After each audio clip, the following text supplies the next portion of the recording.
ሰላም ሰላም እንዴት ናችሁ? መምህር አየነው እባላለሁ። ይህ የመጀመሪያ ቪዲዮ ነው ትምህርታዊ ነገር ስለቅ። ዛሬ ምንድነው መልቀቅ የፈለኩት ነገር መሰላችሁ? የተማሪ ውጤት ወይንም ሮስተር፣ ያ ማለት ድምር፣ ደረጃ እንዲሁም አማካይ እንዴት እንሰራለን የሚለው ነው። እዚህ ላይ እንደምታዩት እንግዲህ አሁን እየሞላው እገኛለሁ። በአጋጣሚ ዘግይቶ የመጣው እንግዲህ የሂሳብ ውጤት ነው ማለት ነው። እንደምታዩት 37ኛ ተራ ቁጥር ደርሻለሁ ማለት ነው። እሱን እየሞላው ነው አሁን። እሺ 51 ይሄ ውጤቱን እየሞላው ነው። ይሄው በቀላሉ ለመሙላት ነምበር ሞድ አድርገን ሽፍትን እየተጫን ወደ ታች እየሄድን መሙላት እንችላለን ማለት ነው። እዚህ ላይ እንደምታዩት እንግዲህ መሀል ላይ የሚዘልሉ አሉ፣ የሌሉ ልጆች ማለት ነው። እሱን ምንም አይነት ምልክት ሳናደርግ እንዘለዋለን ማለት ነው። ይህን ውጤት አስቀመጥን። አሁን ያው ሂሳብን ጨርሻለሁ ማለት ነው። ቀጣይ ወደ ስነ ጥበባት እሄዳለሁ ማለት ነው። ስነ ጥበባት በተመሳሳይ ለመሙላት ይሄ ወደ አንድ ቁጥር ይጃለሁ። ስነ ጥበባትን ልሞላል ማለት ነው። ወደ ሃርድ ኮፒ ወይም ወደ ወረቀቱ ተመለስኩና ስነ ጥበባት የመጀመሪያው ተማሪ መላክ ደሴ ይላል። የእሱ ውጤት ስንት ነው? 69 ነው። ከዛ እያልኩ እቀጥላለሁ ማለት ነው። 44 61 44 41 44 41 እያልን እንቀጥላለን። ከዛ አማካይ ድምርና ደረጃ እንዴት እንደምንሞላ ደግሞ የምንመለስ ይሆናል። ሳም የሚለውን ፋንክሽን አመጣው። ከዛ ኢቱ ኬቱ ኢቱ አውቱ ኬቱ ብዬ ከሰጠሁት በኋላ እዚህ ላይ ኦኬ አልኩት። ከዛ እንግዲህ የመጀመሪያው ተማሪ ውጤት እዚህ ላይ ተቀመጠ ማለት ነው። 514 ይላል። የሌሎችን ለመስራት በቀላሉ ይህንን እንነካለን። ከዛ ፊል እንለዋለን። ልክ እንደዚህ አይነት ሲመጣ ወደ ታች ይዘን ምን እናደርገዋለን? ድራግ እናደርግና እስከ መጨረሻው ተማሪ ድረስ ያው አንድ ስተናል አንድ ጨመርንበት ማለት ነው። አሁን እስከ መጨረሻው ተማሪዎች አደረግን ማለት ነው። በቀላሉ ምን እንሰራን?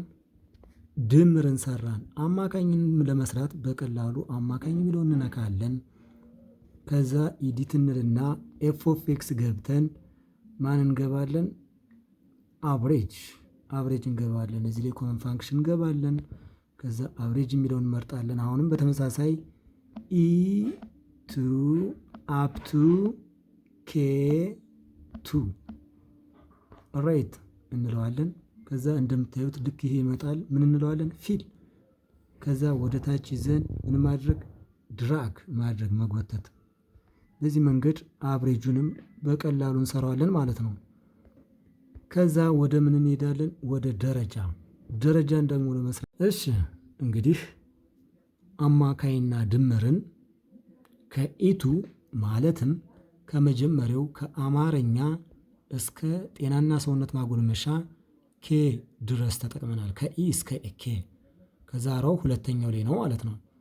ራንክ ወይንም ደረጃን ለመስራት ደግሞ የምንጠቀመው ድምሩን ይሆናል ማለት ነው። ድምሩ ያለበት ደግሞ እዚህ ጋር እንደምታዩት ማን ነው? ኤል ላይ ነው ያለ። ድምሩ ያለ የት ነው? ኤል ላይ ነው። ስለዚህ ደረጃን ለመስራት ቀጥታ ወደ ማን እንሄዳለን ማለት ነው? ወደ ኤን እንሄዳለን። ኤን ላይ እዚህ ጋር እንገባለን። ከዛ ፋንክሽን እናስገባለን። ፋንክሽናችን ምንድን ነው?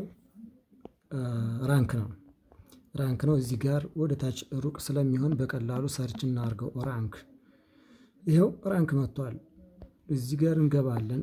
ተቀምጦልናል። የምንጠቀመው ድምርን ነው ብለናል። ድምር ያለበት ደግሞ ኤል ነው።